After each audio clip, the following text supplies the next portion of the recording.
उसी समय लाना बोली, कृपया गोकू उसकी जान मत लो, अब इसका कोई मतलब नहीं है। उस सोल्जर को सजा देने की जिम्मेदारी मैं खुद लूंगी। गोकू ने उसे घूरते हुए कहा, तुम इस तरह की गंदगी की रक्षा करोगी? तुम तो जानती हो कि तुम मुझे रोक नहीं सकती, और अगर कोशिश की तो तुम्हारा पूरा एम्पायर तबाह हो जाएगा। इतना सुनकर वहाँ मौजूद सारे सोल्जर चिल्ला उठे, अपनी जुबान संभालो, तुम हमारी रानी से ऐसे बात नहीं कर सकते। वे सब लड़ने की पोस्टर में आ गए, लेकिन तभी लाना ने हाथ उठाकर सबको रोका और बोली, पीछे हट जाओ और कोई मूर्खता मत करना। सभी सैयन सोल्जर ने अपनी रानी लाना की बात मानते हुए वहाँ से पीछे हटना शुरू कर दिया। हालांकि उनमें से कई सोल्जर इस बात से अंदर ही अंदर बहुत नाराज थे कि वे अपनी रानी के सामने कुछ कर नहीं पाए। वे सोच रहे थे, हम उस बच्चे को मार ही डालते, उसे तो बस इसलिए जीने दिया गया क्योंकि रानी ने कहा वो एक लो ग्रेड का सैयन है। गोकू ने उनकी बातों को सुनकर गहरी सांस ली और बोला, समझ नहीं आता कि अब भी तुम लोग एक मूर्ख स्काउटर की बातों पर इतना भरोसा क्यों करते हो? अगर वह कह दे कि कोई बच्चा कमजोर है तो तुम उसे मार डालना चाहते हो? उसने घायल बच्चे की ओर इशारा करते हुए कहा, ये बच्चा कमजोर नहीं है, इसमें वही पावर है जो कान में है सैयन की लेजेंडरी पावर। हो सकता है कि यह भी एक लेजेंडरी सुपर सैयन हो। तभी लाना और बाकी सभी चौंक गए। लाना बोली, गोकू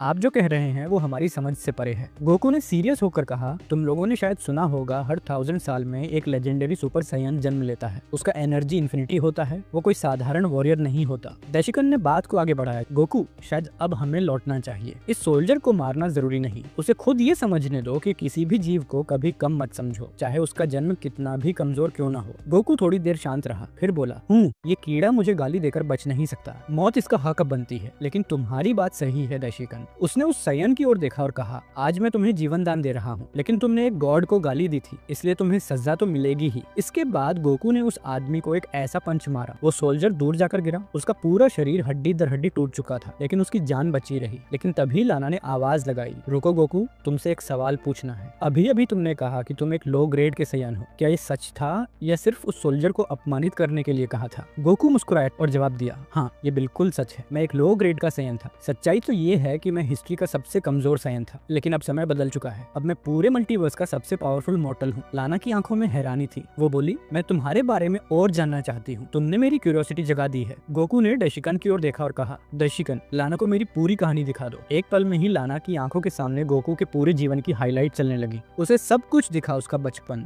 धोखा, युद्ध और वो क्षण जब वो गॉड ऑफ डिस्ट्रक्शन बना। लाना की आंखों में गुस्सा और दुख एक साथ था जब उसने देखा कि गोकू को कैसे धोखा मिला था। कुछ ही पलों बाद फ्रीजा के सोल्जर वहां पहुंचे और झुकते हुए बोले, पोर्टल तैयार है, अब आप अपने प्लेनेट पर लौट सकते हैं। गोकू जाने ही वाला था कि पीछे से किसी ने चिल्लाकर, रुको, वो था प्रिंस कान, रानी लाना का बेटा। हाँ बेटा, बताओ क्या बात है? गोकू ने मुस्कुराते हुए पूछा। कान ने कहा, गोकू क्या आप मुझसे एक युद्ध करेंगे? मैं एक वॉरियर हूँ और आज ये साबित करना चाहता हूँ कि मुझमें भी अपनी माँ की रक्षा करने की पावर है। ये मेरे लिए एक बहुत बड़ी जिम्मेदारी है और आपके जैसे महान गॉड ऑफ डिस्ट्रक्शन से लड़ना मेरे लिए सम्मान की बात होगी। गोकू थोड़ी देर चुप रहा, फिर हंसते हुए बोला, ओहो, तो तुम्हें इतनी हिम्मत है कि एक गॉड को चैलेंज देने आ गए। पता नहीं ये तुम्हारी बहादुरी है या नादानी। खैर कोई बात नहीं, थोड़ा शरीर को वार्म अप करना भी जरूरी है। गोकू के चेहरे पर हल्की सी शरारत थी पर उसकी आंखों में लड़ाई के लिए सीरियस। दैशिकन ने यह सुनकर तुरंत एक मजबूत एनर्जी बैरियर बना दिया ताकि दोनों की लड़ाई से आम सैयन प्रभावित न हो। गोकू ने फिर कहा, सुनो दैशिकन, मैं तुमसे एक बात कहना चाहता हूँ, मेरी पावर को सीमित कर दो, बस सुपर सैयन ब्लू तक। मैं नहीं चाहता कि इस बच्चे पर जरूरत से ज्यादा पावर का इस्तेमाल हो। दैशिकन ने चिंता जताई, क्या आप निश्चित हैं? गोकू, अगर यह लड़का सुपर सैयन लेजेंडरी में बदल गया तो आपको मुश्किल हो सकती है। गोकू ने मुस्कुराकर कहा,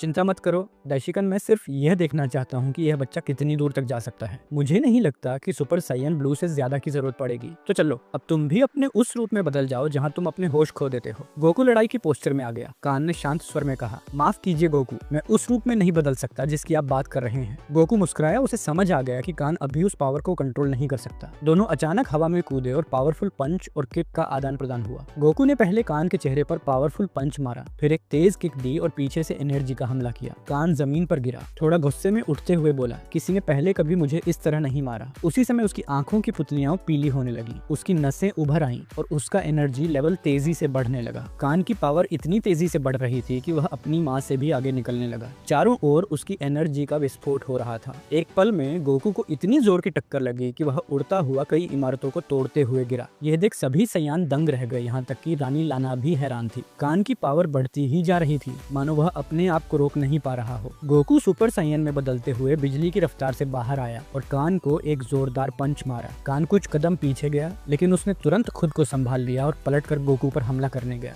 लेकिन गोकू ने उसका हाथ पकड़ लिया। उसी समय गोकू ने भी हमला किया, मगर कान ने उसका वार भी रोक लिया। अब दोनों एक दूसरे को पीछे धकेलने की कोशिश कर रहे थे, लेकिन कोई भी पीछे नहीं हट रहा था। कान की पावर हर पल बढ़ रही थी, तो वहीं गोकू भी थोड़ा थोड़ा करके अपनी पावर बढ़ाता जा रहा था। अचानक गोकू ने तेजी से कान के पेट में किक मारा, जिससे कान की पकड़ छूट गई। गोकू ने उसका चेहरा पंच से मारा और कान जोर से जमीन पर गिर गया। गोकू बोला, क्या हुआ लड़के, मैंने तुमसे ज्यादा की उम्मीद की थी। अब उस गुस्से को बाहर निकालो जो तुमने अपने दिल में दबा रखा है, उन लोगों के लिए जो तुम्हें कमजोर समझते थे। अगर तुम उस गुस्से को आजाद कर दोगे तो तुम्हारी पावर कई गुना बढ़ जाएगी। गोकू की बात सुनते ही कान के मन में उन सभी इंसल्ट बातों की यादें लौट आईं जो लोगों ने उसके बारे में कही थी। उसका गुस्सा फूट पड़ा और उसी पल कान की एनर्जी विस्फोट की तरह निकली। वह सुपर साइयन लेजेंडरी बन चुका था। उसकी पावर इतनी ज्यादा थी कि मानो समय थम गया हो। हवा की गति रुक गई और पूरी धरती कांप उठी। आसमान काला पड़ गया, बिजलियां गिरने लगी, जमीन टूटने लगी, मानो पूरा प्लेनेट फट पड़ेगा। अगर दाइशिकान समय रहते हर तरफ एक हरी एनर्जी की मजबूत बैरियर न बनाता तो वह प्लेनेट सचमुच तबाह हो जाता। हरी एनर्जी की चमक के बीच एक जोरदार दहाड़ सुनाई दी। जब रोशनी कम हुई तो सभी ने देखा कान बिल्कुल शांत खड़ा था। उसके बाल अब हरे हो चुके थे और उसकी आंखों की पुतलियां सफेद थी। फिर भी कान अपने गुस्से पर कंट्रोल रखे हुए था। बिना समय गंवाए कान ने गोकू पर हमला कर दिया। गोकू ने तुरंत सुपर साइयन फेज 2 का अधिकतम रूप अपनाया ताकि वह वॉर रोक सके, लेकिन फिर भी वह दूर तक उड़ गया। कान ने गोकू का पीछा करते हुए उसे पावरफुल पंच मारे। गोकू को बुरी तरह चोट लग रही थी और उसकी ब्लड की बूंदें जमीन पर गिरने लगी। इससे गोकू को गुस्सा तो आया ही, साथ ही लड़ाई का रोमांच भी महसूस हुआ। गोकू ने अब सुपर साइयन फेज 3 फॉर्म ले लिया और पूरे जोश के साथ जवाबी हमला किया। दोनों के बीच पावरफुल टक्कर हुई। हालांकि गोकू की पावर बहुत ज्यादा थी, कान का सुपर साइयन लेजेंडरी फॉर्म उसे पावरफुल था। गोकू ने अचानक एक तेज और पावरफुल कामेहामेहा छोड़ा जो सीधे कान से टकराया और उसे चोट पहुंची, लेकिन कान इससे और ज्यादा तेज हो गया और उसकी पावर फिर से बढ़ने लगी। वह पूरी रफ्तार से गोकू की तरफ दौड़ा और गोकू भी उसी जोश से आगे आया। दोनों ने एक दूसरे पर पावरफुल वार करने शुरू किए। ये टकराव कई मिनटों तक चली। धीरे धीरे कान थकने लगा, लेकिन उसकी पावर लगातार बढ़ती जा रही थी। गोकू ने यह देखकर कहा, कान तुम्हें अपनी सारी एनर्जी एक बार में बाहर निकालनी होगी। कान ने आदेश माना और जोर से चिल्लाते हुए अपनी सारी की एनर्जी छोड़ दी, लेकिन उस एनर्जी के साथ साथ उसने पूरे इलाके में हजारों की बम जैसे एनर्जी गोलियां फेंकी, जिससे पूरा गांव तबाह हो गया। अब कान पूरी तरह अपना आपा खो चुका था। वह बेरहमी से गोकू पर हमला कर रहा था, उसे जमीन पर पटक रहा था, फिर उसका पैर पकड़कर उसे कई बार जमीन पर मारने लगा। उसके बाद कई पावरफुल पंच मारे, जिससे गोकू की हालत बहुत खराब हो गई। गोकू की कपड़ों पर धूल मिट्टी चिपक गई थी, चेहरा खून से लथपथ था, लेकिन फिर भी उसने खून पोंछते हुए कान को देखा और तभी उसकी एनर्जी में कुछ अलग महसूस हुआ। वहाँ मौजूद सभी लोग गोकू की नई एनर्जी को महसूस कर चौंक गए, लेकिन कुछ कहने से पहले ही गोकू ने कान पर क्रूर हमला शुरू कर दिया। गोकू एक पागल की तरह हंस रहा था और लेजेंडरी सुपर साइयन कान को बुरी तरह पीट रहा था, लेकिन तभी कान ने जोर से चिल्लाते हुए अपना असीम गुस्सा फिर से बाहर निकाला। उसकी पावर फिर से कई गुना बढ़ गई और उसने गोकू को एक बार फिर से पावरफुल हमला करके गिरा दिया। हालांकि गोकू अब भी हार मानने को तैयार नहीं था। वह हर वार का जवाब दे रहा था, लेकिन अब उसकी चोटें बहुत गहरी हो गई थी। गोकू ने अब अपनी पूरी पावर से एक विशाल कामेहामेहा तैयार किया। लाना ये देखकर डर गई, क्योंकि ये हमला पूरे यूनिवर्स को डिस्ट्रॉयड कर सकता था। दाइशिकन ने स्थिति को समझते हुए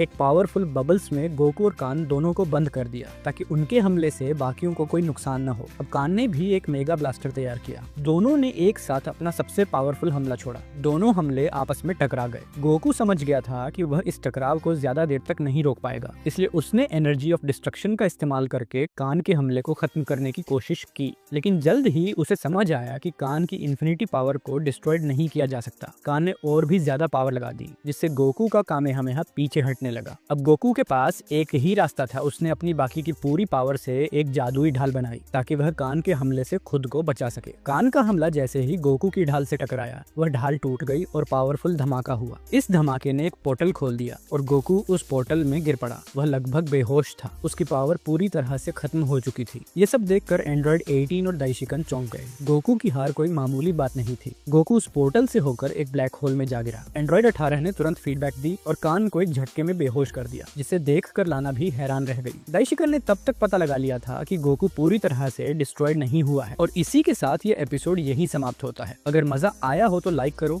कमेंट करो और सब्सक्राइब करना बिल्कुल मत भूलना।